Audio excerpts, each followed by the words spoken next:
పరిశుద్ధుడా, ప్రేమగల తండ్రి, కృపగల దేవా, తండ్రి కుమార పరిశుద్ధాత్మ త్రియేక దేవుడా, ఈ ఘనమైన ప్రశస్తమైన శ్రేష్టమైన నామానికి మా నిండు కృతజ్ఞత వందనములు చెల్లిస్తూ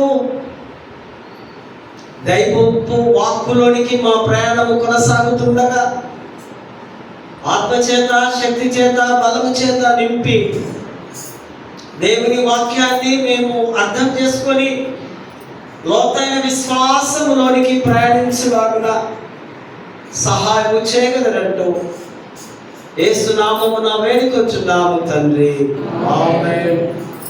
దయచేసి కూర్చుందాం.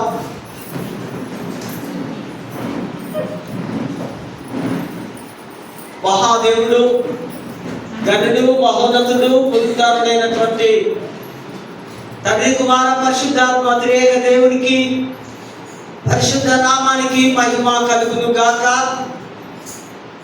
అదేవిధంగా ఈ మహా గొప్ప ధన్యత, ఈ భాగ్యం నేను ఎప్పుడు చెప్తుంటా, వాక్యాన్ని బోధించడం, వాక్యాన్ని వినడం, నాకు ఈ అనుమతిని అనుగ్రహించినటువంటి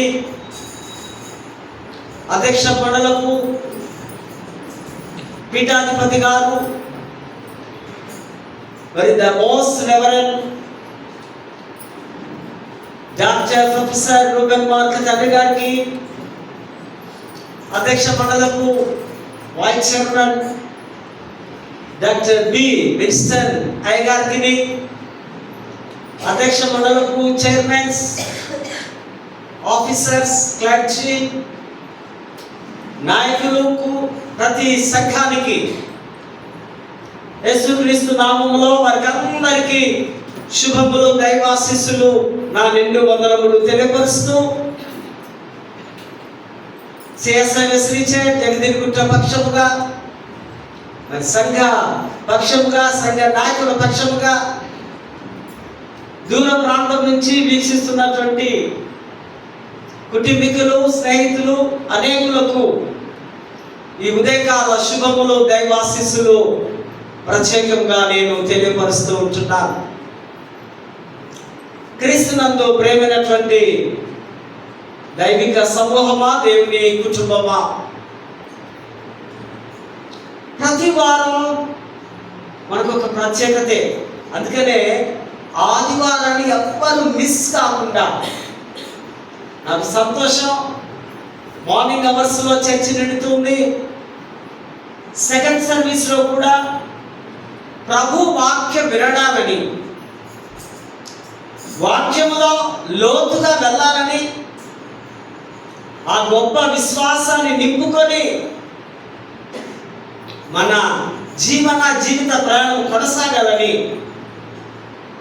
వస్తున్నటువంటి సంఘ కుటుంబం అంతటికి మరొకసారి నేను నా అభినందనలు తెలియపరుస్తూ ఉన్నాను.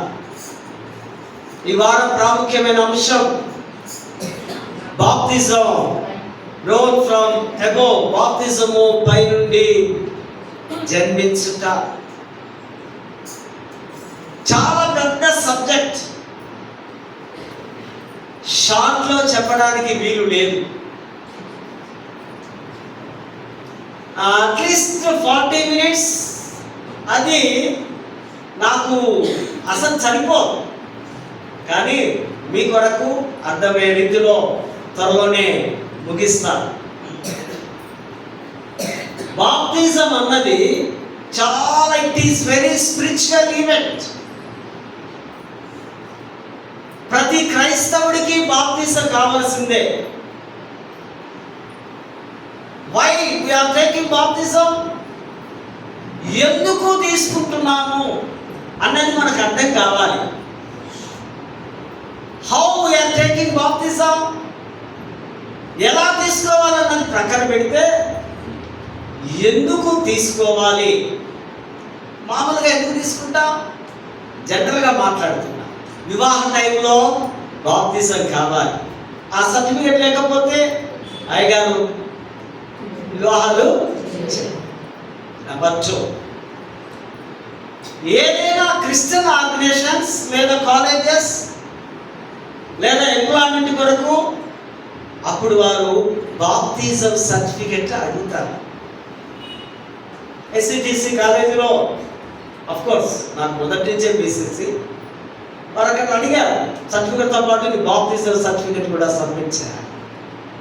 సర్టిఫికెట్ కొరకు బాప్తిజం, పెళ్ళిళ్ళ కొరకు బాప్తిజం, మరొకటి పేర్లు మార్చుకోవడానికి. వెంకటేష్, అబ్బా నేను రక్షింపబడ్డా, నాకు ఈ పేరు బాగలేదు, నా పేరు బాప్తిజం ఇస్తూ పేర్లు మార్చండి. జనరల్గా మనకి ఈ బాప్తిజం ఈ విధంగా మనము తీసుకుంటాం. యాక్చువల్గా బాప్తిజము ఎందుకు తీసుకోవాలి? అపోస్తల కార్యము 2వ అధ్యాయము 38వ వచనంలో మనము 3 మాటలు చూస్తాం. మంచి స్వరము ఉన్నవారు ఒకరు చదవండి. Acts 2nd chapter 38 verses. మీరు మారుమనసు పొంది పాప క్షమాపణ నిమిత్తము చాలు. రిపెంటెంట్, మీరు మారు మనసు పొంది పాప క్షమాపణ నిమిత్తము, మీ పాపములు కడగబడడానికి, మీ పాపములు తీసేయడానికి మొదటిగా ఈ పేతురు గారు ప్రసంగం చేసినప్పుడు మొట్టమొదటి ప్రసంగంలోనే 3000 మంది మారు మనసు పొందినప్పుడు వారందరూ హృదయంలో నొచ్చుకొని పేతురు అడుగుతూ, అయ్యలారా మేము ఏమి చేయాలి? ఒక బిగ్ క్వశ్చన్. అప్పుడు పేతురు ఆన్సర్ చేస్తున్నారు, మీరు ముందు మారు మనసు పొందండి. మీ ప్రాచీన స్వభావము, మనస్సు, ఆ చెడ్డ మనస్సు, దేవుని అంగీకరించలేని మనస్సు, దేవునితో కలిసి జీవించలేని మనస్సు, పాప స్వభావంతో నింపబడ్డ మనస్సు అని మొదటిగా విడిచివేసి, తర్వాత పాప క్షమాపణ నిమిత్తము, మన పాపములు కడగబడాలంటే మనకు బాప్తిజం కావాలి. అదే ఆ చాప్టర్లో మళ్ళీ చూస్తారా ఒక మాట,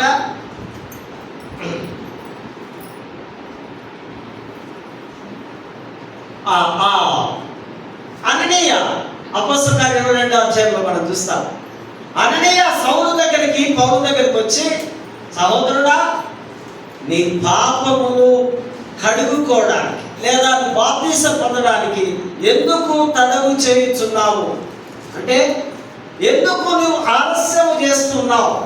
త్వరపడి లేము. చదువుతారా ఆ 22వ అధ్యాయంలో ఆ మాటను మనం చూస్తాం. 22వ అధ్యాయంలో 16వ వచనములో, కనుక నీవు తడుగు చేయడం ఎందుకు? లేచి ఆయన నామమును బట్టి ప్రార్థన చేసి బాప్తిజం పొంది నీ పాపమును కడిగి వేసుకోమని చెప్పాడు. చాలు. లేట్ చేయకండి బాప్తిజానికి, వాయిదాలు వేయకండి బాప్తిజానికి. ఓ సౌలా, ఓ సహోదరుడా, నీ పాపములు నువ్వు ప్రార్థన చేసుకొని నువ్వు లేచి బాప్తిజం తీసుకో. తర్వాత అతనికి బాప్తిజం ఇస్తాను. పాప క్షమాపణ కొరకు, సరికొత్త జీవితానికి, హృదయ శుద్ధి కొరకు, హృదయ మార్పిడి కొరకు ఏం కావాలి?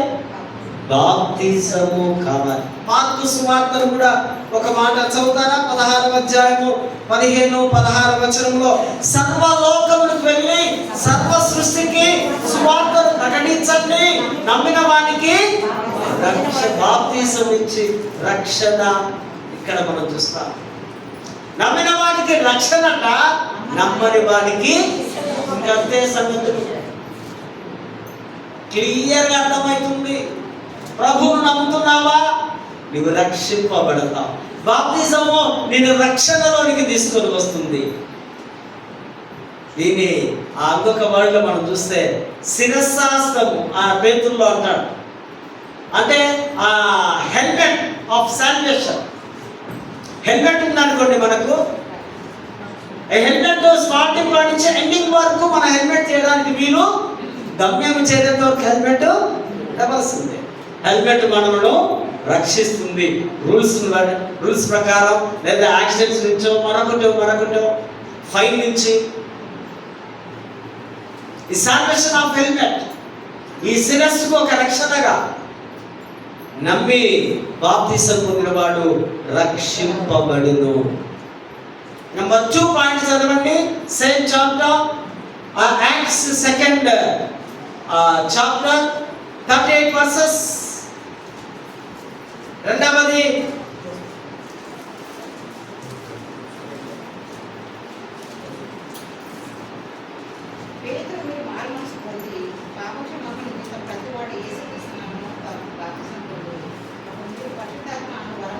చాలు.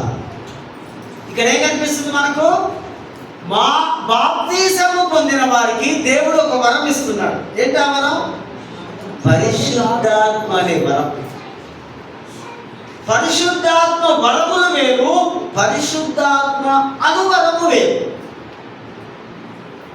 బాప్తిసం పొంది ఉన్నావా? నీకేమేమి బెనిఫిట్స్ వస్తున్నాయి? నీ పాపాలన్నీ క్షమించబడ్డాయి. రెండవదిగా నువ్వు రక్షింపబడ్డావు. మూడవదిగా నీకు ఒక దేవుడి దగ్గర నుంచి ఒక స్పెషల్ ఒక గొప్ప వరం. ఏంటా వరం? పరిశుద్ధాత్మ వరం, పరిశుద్ధాత్మ శక్తి.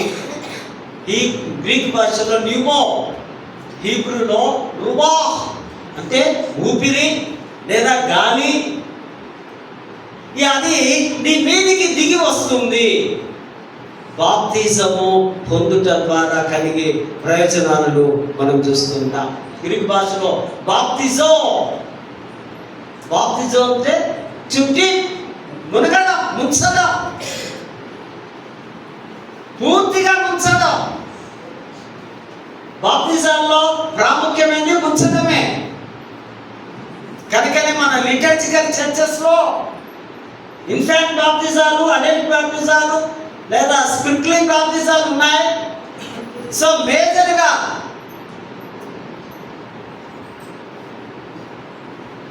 ముంచే బాప్తిజం ప్రపంచమంతా ఇది మనకు కనిపిస్తూ ఉంది.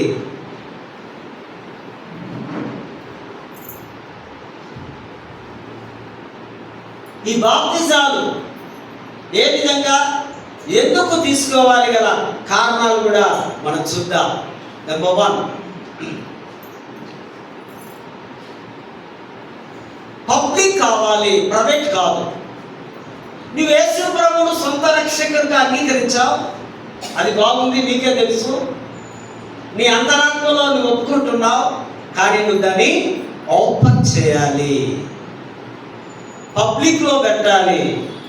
ఒక ఉదాహరణ, నేను ఒక బిల్డింగ్ కొన్నాను. నేను కొన్న బిల్డింగ్ ఆ ఓనర్కు డబ్బులు ఇస్తే సరిపోతుందా? ఓనర్కు డబ్బులు ఇచ్చేది ప్రైవేట్ వ్యవహారం. ఆ ఓనరు నేను కలిసి ఎక్కడికి వెళ్ళాలి?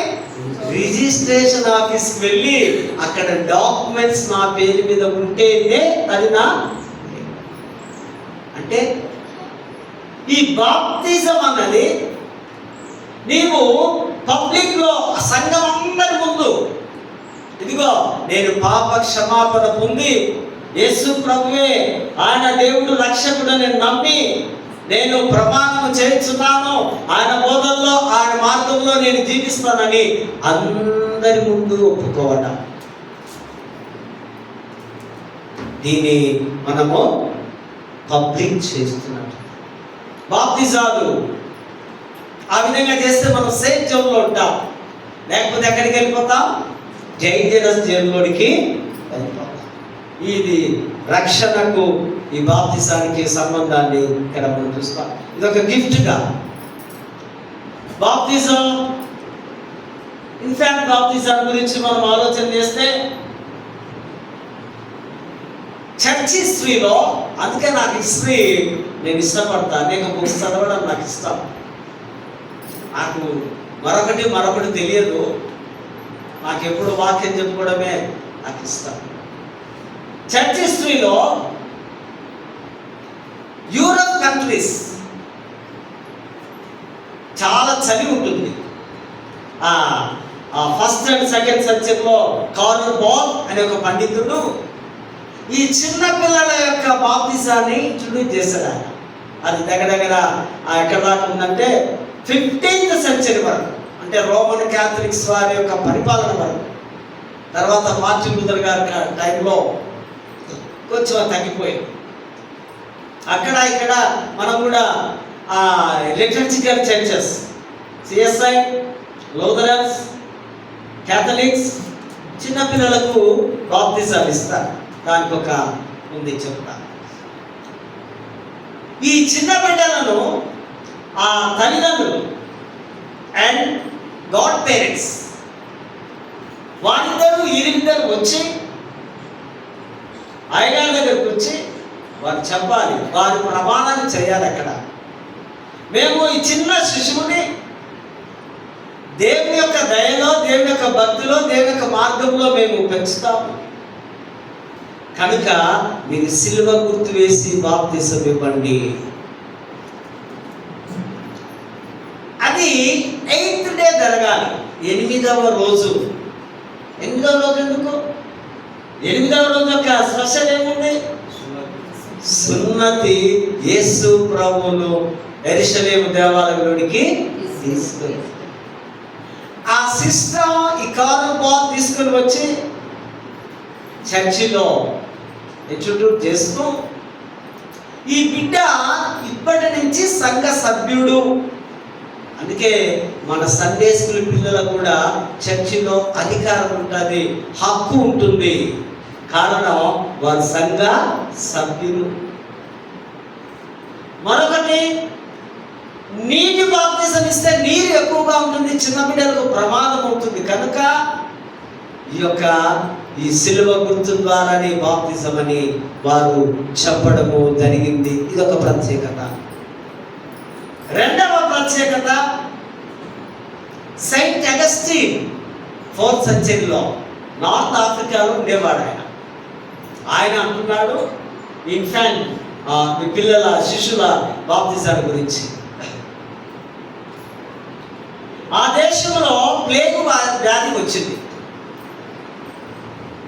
అనేకులు చిన్నపిల్లలు చనిపోతే చిన్నపిల్లలను సమాధి చేయడం కష్టమైంది. సమాధి చేయాలంటే వారికి బాప్తిజాలు కావాలి. అది నాకు సమాధుల కొరకని కూడా ఒక కారణాన్ని బట్టి వారిని ఇదే విధంగానే గాడ్ పేరెంట్స్ పట్టుకొచ్చి ఆ చిన్న పిల్లలకు అప్పుడు బాప్తిజం ఇచ్చిన తర్వాత ఎఫెసీ పత్రిక 4వ అధ్యాయం చూస్తాం. ఒకే బాప్తిజం, ఒకటే దేవుడు, ఒకటే విశ్వాసం కదండి. మళ్ళీ బాప్తిజం ఇవ్వడానికి వీలు లేదు. అయితే 16-17 ఇయర్స్ తర్వాత చిన్నప్పుడు ఇచ్చిన బాప్తిజాన్ని కన్ఫర్మ్ చేస్తూ ఫలానా ఆ సంవత్సరం నాయగారు బాప్తిజం ఇచ్చున్నాడు వీడికి, ఇప్పుడు వీడి ప్రవర్తన, వీడి పద్ధతులు, వీడి గుణము, వీడి భక్తి నేను గమనిస్తున్నాను కనుక ఇతనికి నేను కన్ఫర్మేషన్ ఇవ్వడానికి, నిర్ధారణ ఇవ్వడానికి సిద్ధంగా ఉన్నా. అందుకే మనము నిర్ధారణ కూడా మన దగ్గర ఉంది కదా, త్వరలోనే. నిర్ధారణ అనగా ఫుల్ మెంబర్ సంఘంలో ఆయన అన్నిటికీ హక్కుదారుగా ఉంటారు. అందుకే నేను ఎప్పుడు చెప్తుంటా, అన్నిటికీ సర్టిఫికేట్స్ మనం దగ్గర పెట్టుకోవాలి.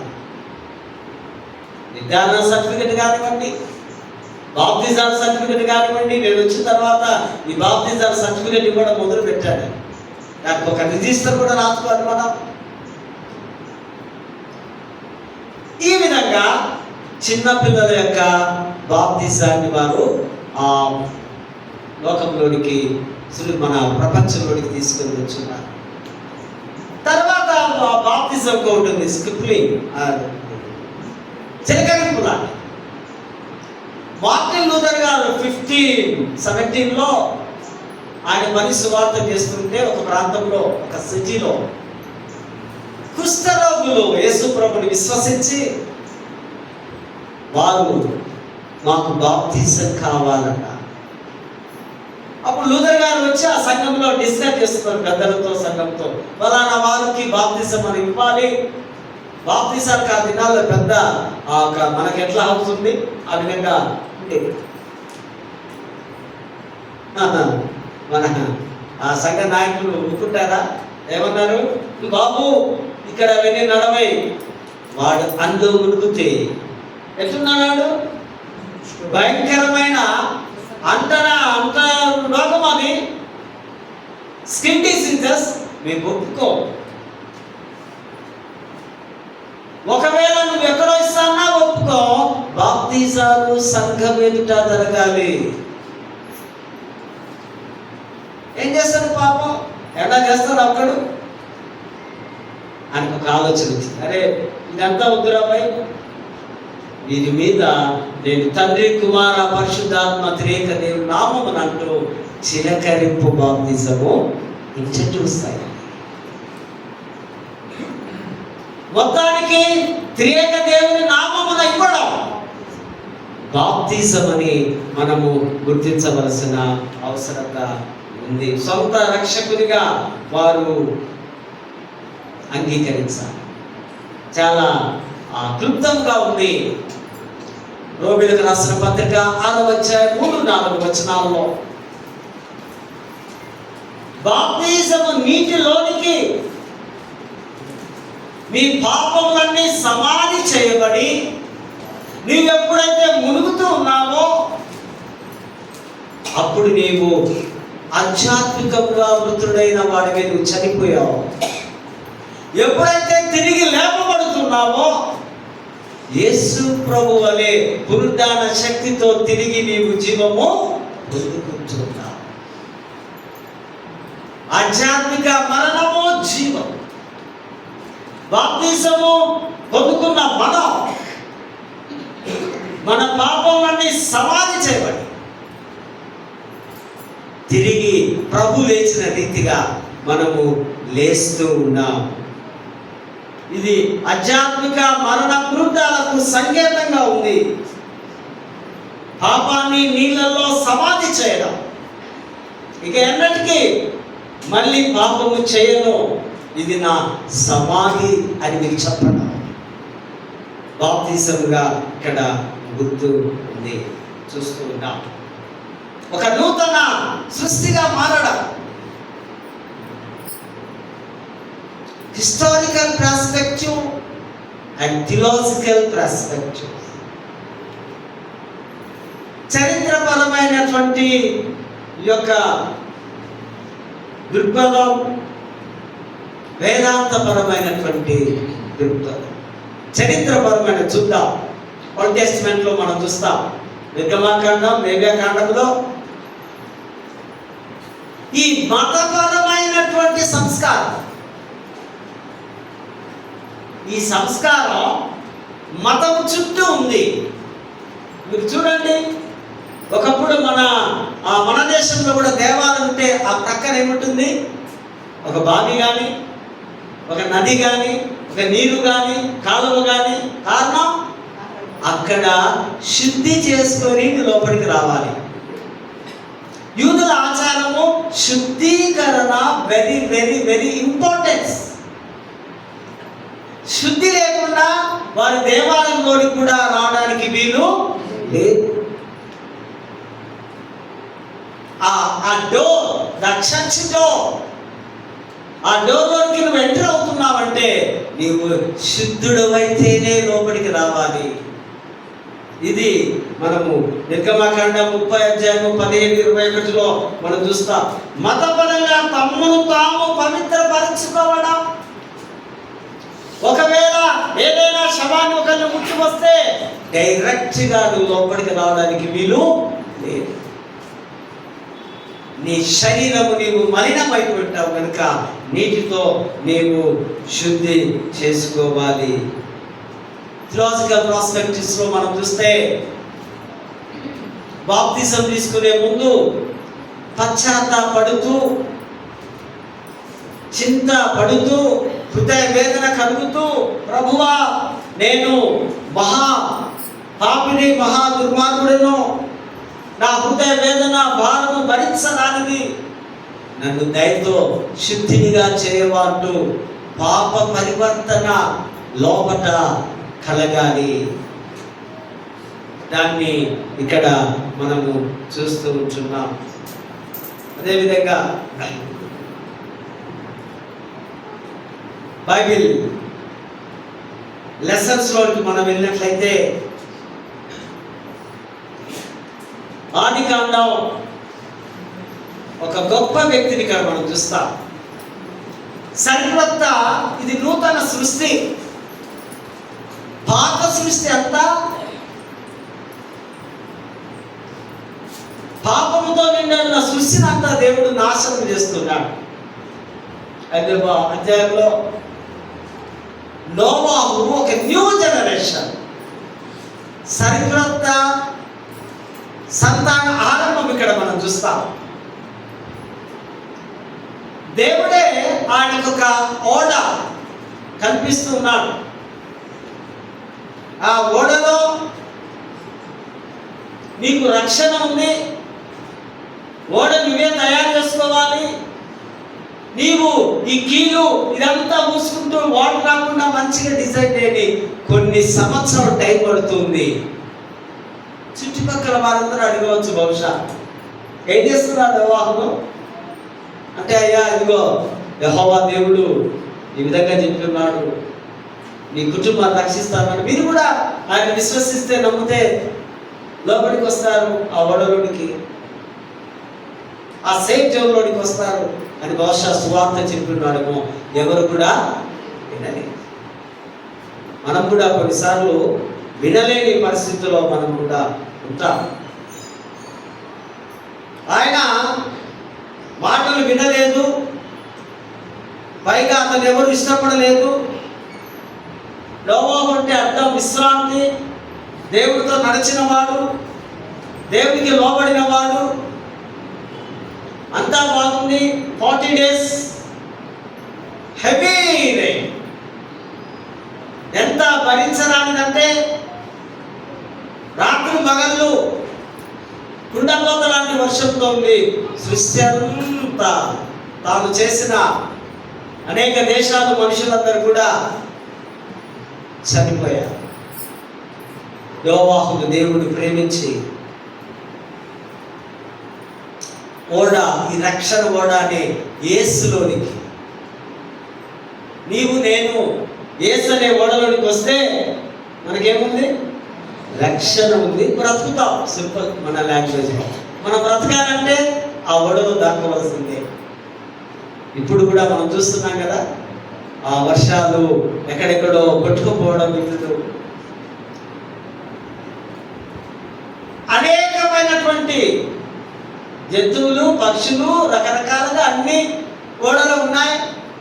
వీరు కుమారులు, కోడలు, ఈ పెద్ద మనుషులు ఇద్దరు ఉన్నారు. అయితే వర్షం కొంచెం ఆ సౌండ్ తగ్గిన తర్వాత ఒక కాకిని పంపిస్తాడు బయటికి.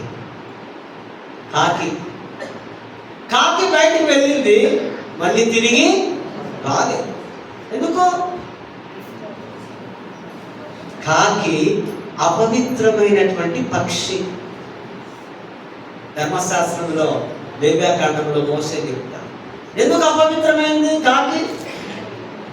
కాకి అక్కడ నీరంతా అయిపోయిన తర్వాత అన్ని చనిపోయినాయి కదా, మిగతా జంతువులో లేకపోతే మనుషుల్లో. ఇది వెళ్ళి ఏం చేస్తుంది? కూర్చొని చక్కగా భోంచేస్తూ ఉంది. అపవిత్రమైనటువంటి పక్షి తిరిగి రాలేదు. బాప్తిజం తీసుకున్నా కానీ కాకి వలె ఒకసారి మనం బయటికి పోతే అపవిత్రమైపోతుంది. బైబిల్లో ఇంకా చాలా అపవిత్రమైనవి ఉన్నాయి. ఏమేమి ఉన్నాయి? ఏమైనవి యూదులకు పంది అని, కుక్క అని, వీటన్నిటిని, ఈ పాట కూడా ఉంది కదా, పంది వలే పొర్లిన నన్ను, కుక్క వలే తిరిగి నన్ను. పంది వలే తిరుగుతాడు వీడు, కుక్క వలే పొరుగుతాడు. భక్తుడు రాస్తున్నాడు ఆ మాట. దేవుడికి ఏమైనవి ఇష్టం కాదు. తర్వాత పావురాన్ని పంపించాడు. పావురం అంటే పరిశుద్ధాత్మకు గుర్తు, శాంతికి గుర్తు, అందానికి గుర్తు, నెమ్మదికి గుర్తు. యేసు ప్రభు బాప్తిసం తీసుకున్నప్పుడు ఆయన భుజం మీదకి వచ్చి వాలినట్లుగా ఉంది పావురం. పావురం వెళ్ళి ఏం చేసింది? ఒక ఒలీవ మొక్కను తీసుకొని వచ్చింది. చూడండి, ప్రూఫ్. బయట అంతా ఆగిపోయింది, మీరు బయటికి రావచ్చు. నోవాహు తనలో ఉన్నటువంటి అన్ని సమస్తము కూడా బాప్తిజము అక్కడ పొందుతున్నారు. బాప్తిజము వారు నీళ్ళల్లో మునగలేదు, కానీ నీరు వారి చుట్టూ ఉంది, వారి కూడా మునిగిపోలేదు. మరి మన పాత నిబంధన ఆ బుక్స్ లో కూడా మనం గమనిస్తే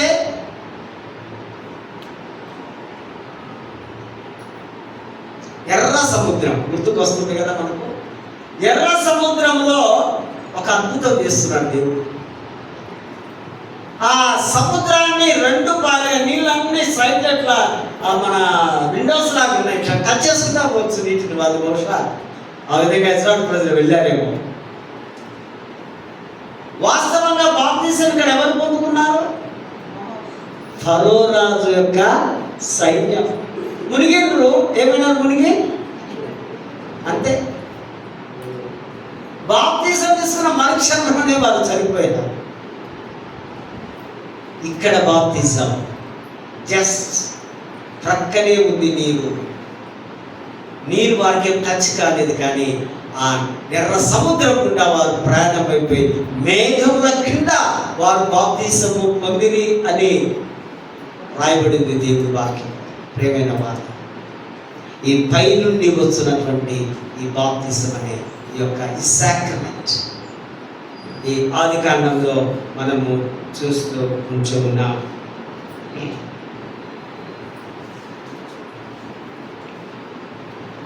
పత్రికల పాఠంలో కూడా చూస్తే పైనుండి పుట్టిన వారి కొత్త జీవితం, ప్రార్థనా జీవితం. పౌలు కొలస్సీ సంఘానికి రాస్తా ఉన్నాడు, మీరు పైనున్న వాటినే వెదకండి, భూ సంబంధమైన వాటి మీద మీరు మనస్సు. పైన ఏముంది? పైన ఏమన్నా మనకుందా? పైన ఏముందట?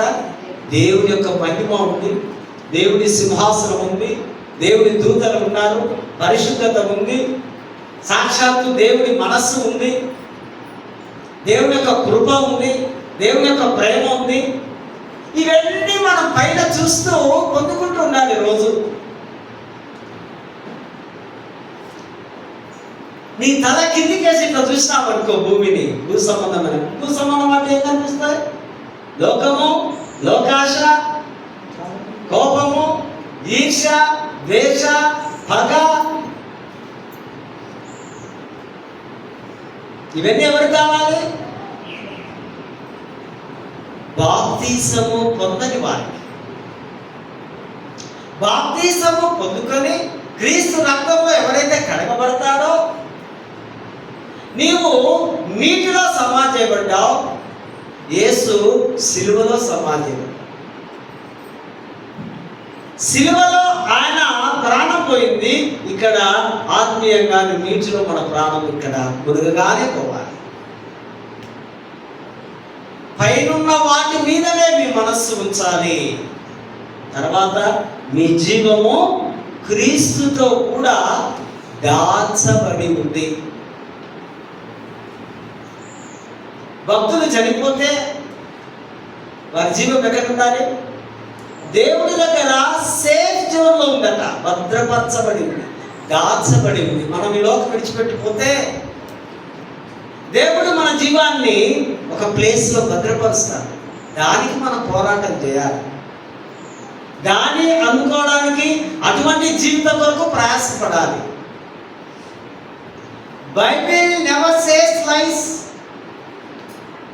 ఎప్పుడు అబద్ధాలు చెప్పదు బైబిల్.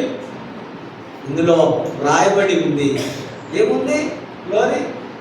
మీ జీవము క్రీస్తుతో కూడా దాచబడి. Don't worry. ఒకవేళ శరీరం పాడు కావచ్చు, శరీరం మట్టిలో కలిసిపోవచ్చు. మనకు తెలుసా, మన సమాధి వెంబడి మన రోగాలు వస్తాయి. మనం సమాధి చేసిన తర్వాత మన రోగాలు, ఇప్పుడు నా టాబ్లెట్స్ అవి నథింగ్ పక్కన పడేయాలి. కానీ మనం కళ్ళు మూసినా మనతో వచ్చేది ఏంటో తెలుసునా? చెప్పు, నీ పాపములు నీ వెంట, దానికి లెక్కలు ఉన్నాయి. అయిపోవు. మనిషి పోయాడు, రోగాలు పోయినాయి, క్లోజ్. పాపములు నీ క్రియలు ఉన్నాయి కదా. నువ్వేంటేం చేసినావు? మీ అమ్మను, మీ నాన్నను, మీ ఇంటి వారిని మోసం చేసి రకరకాలైనటువంటి ఆ చెడు క్రియలతో జీవించినప్పుడు నన్ను ఎవరు చూస్తలేరు. పిల్లి ఏం చేసింది? పాలు తాగుతూ నన్ను ఎవరు అన్నట్లుగా ఉంటే అక్కడ నీ అకౌంట్ ఓపెన్ అవుతారు. ఇష్టం అకౌంట్ కంపల్సరీగా ఎవరికైనా సరే, పోపు కానీ, బిషప్ కానీ, ఇంకోడు కానీ, ఇంకోటి నథింగ్.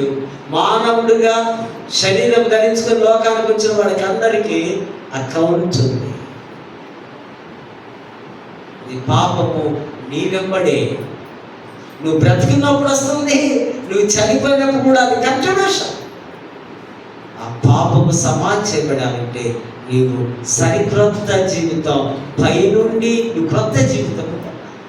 అందుకే ఆ పౌలు అంటాడు కదా కొరింథీ సంఘం రాస్తూ, కాగా ఎవడైనా క్రీస్తునందు నెడలవాడు నూతన సృష్టి, మనిషి కాదు. అంటే ఈ సృష్టిలో వీళ్ళు చూసి ఈ సృష్టి అంతా మారాలి. ఒకరిని చూసి సంఘమంతా మారాలి. ఆ ఒక్కరు ఎలా ఉండాలంట? సాక్షాత్తు క్రీస్తు అనే ఉండాలి. మదర్ తెరిసా గారు ఇప్పుడు ఒక మాట, ప్రతి పేషెంట్లో నేను యేసు స్వరూపాన్ని చూస్తున్నా. నేను చేసే సేవ వాడికి కాదు, నా యేసుకు అంటదా. ఈ మాటలు వింటూ ఉంటే నీ హృదయం కరగబడడం లేదా? నీకు మార్పు రావడం లేదా? ఇంకెటువంటి ప్రసంగాలు చేయాలి నీకు?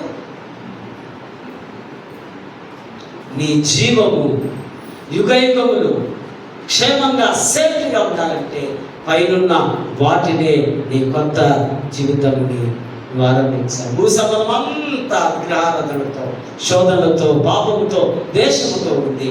మరి ఆ 10-11 వచనంలో నవీన మానవ స్వభావం, ప్రాచీన స్వభావం ఉంది. నవీన అంటే క్రొత్త, ప్రాచీనం అంటే పాతది.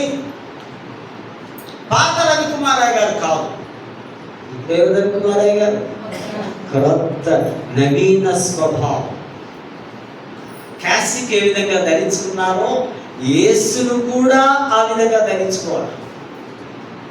ఒకవేళ నటిస్తే, నేను అన్నా కదా ఇప్పటిదాకా చెప్తున్నానా, అక్కడ అకౌంట్ ఉందా? చేపల ఉందని పెట్టిందో ఉంది, అందరికి ఉంది. పక్క అయ్యర్లకు ఉంది, బిషప్లకు ఉంది, అందరికి ఉంది. అది జాగ్రత్తగా మనం గుర్తించుకోవాలి.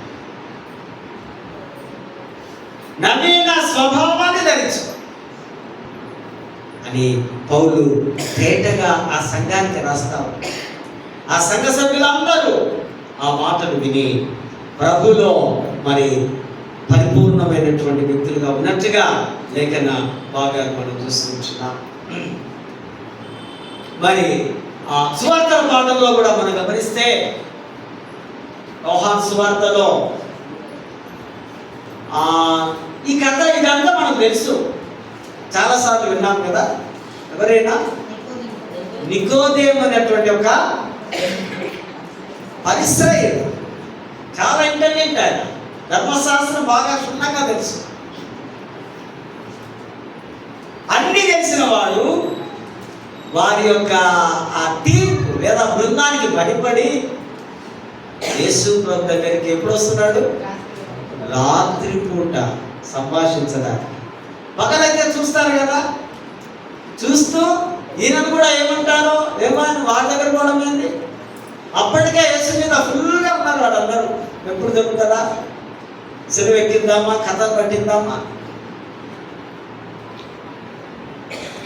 వెళ్ళి మాట్లాడుతున్నాడు, అయ్యా నీవెవడో నాకు తెలుసు, దేవుడు తోడు కాకపోతే నువ్వు గొప్ప పనులు చేయలేవు అనుకుంటూ ఆ మాట ఈ మాట మాట్లాడితే ప్రభు అంటున్నాడు, నీవు సరికొత్త నూతన జీవం కాగా కొత్తగా జన్మించడం, నూతన జన్మము కావాలి. అప్పుడే దేవుని రాజ్యం, దేవుని రాజ్యంలో ప్రవేశించాలంటే నీవు క్రొత్త జన్మ.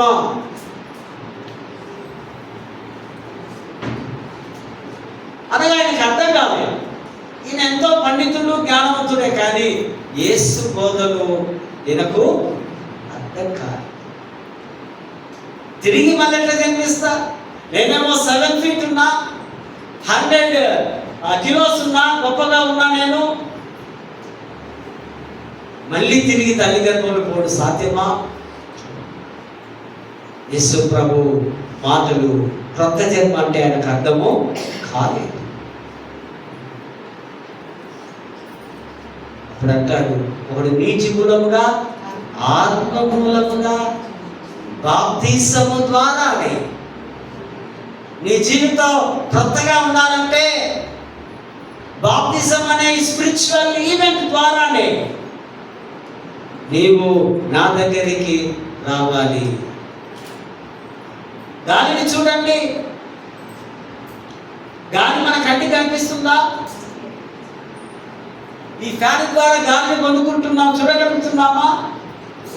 అది ఎక్కడికి పోనో, ఎక్కడి నుంచి వస్తుందో ఎవరికి కూడా తెలియదు. కనుకనే ఇది అర్జునుడు. యేసు ప్రభు ఎక్కడ ఆయన నడుస్తూ ఉంటే, ఎక్కడికి వస్తే అదే దేవుని రాజ్యం.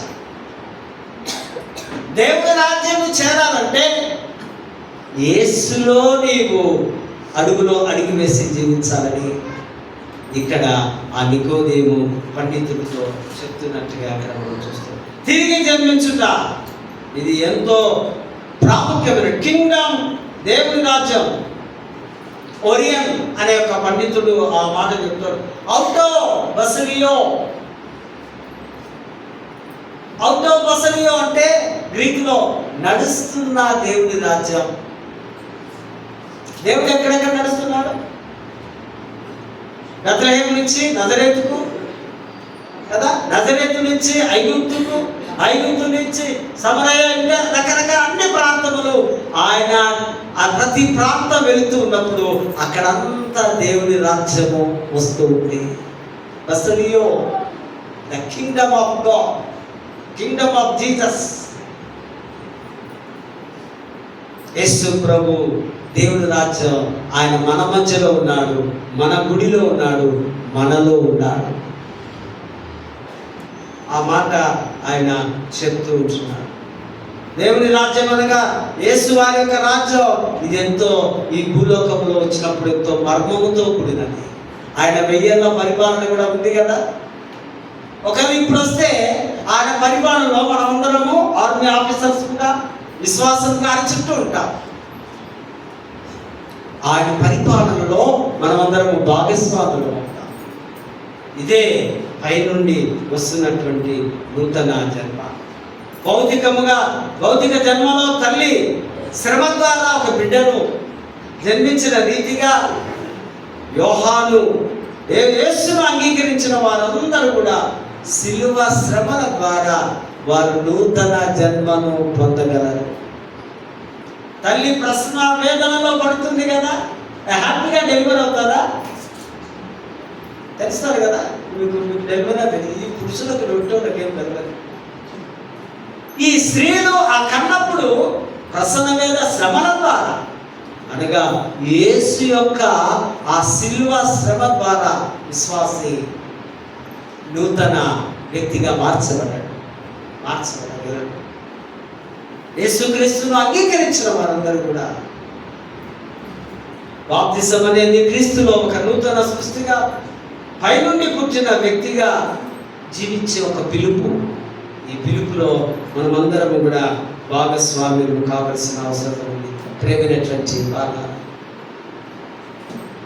ఈ సాక్రమెంట్స్, ఈ 2 సాక్రమెంట్స్ మనకి చాలా ఇంపార్టెన్స్, చాలా ప్రాముఖ్యమైనవి. బాప్తిజం ఒకటి, మరొకటి ప్రభు భోజనం. ఈ 2 కూడా మనము ఆచరిస్తున్నాం, అనుకరిస్తున్నాం. అట్ ది సేమ్ టైం ప్రభుని సంపూర్ణంగా విశ్వసించి ఆయన బోధనకు స్థిరముగా జీవించిన వారమైతే దేవుడు ఇంకా మెండైనటువంటి దీవెనలు మనం దీవించగలడు. అటువంటి కృప, పరిశుద్ధాత్మ నడిపింపు, దైవాశీస్సులు దేవుడు మనకు అనుగ్రహించుగా. ఆ పరిశుద్ధుల ప్రేమ గల తండ్రి, తమడిన వాక్యాన్ని మా హృదయంలో భద్రపరచుకున్నటకు సహాయం చేస్తాం. మరొకసారి లోతైన విశ్వాసంలో మేము ప్రయాణించున్నాము. కృపను చూపగలరండి. క్రీస్తు నామమున వేడుకొచ్చున్నాము తండ్రి.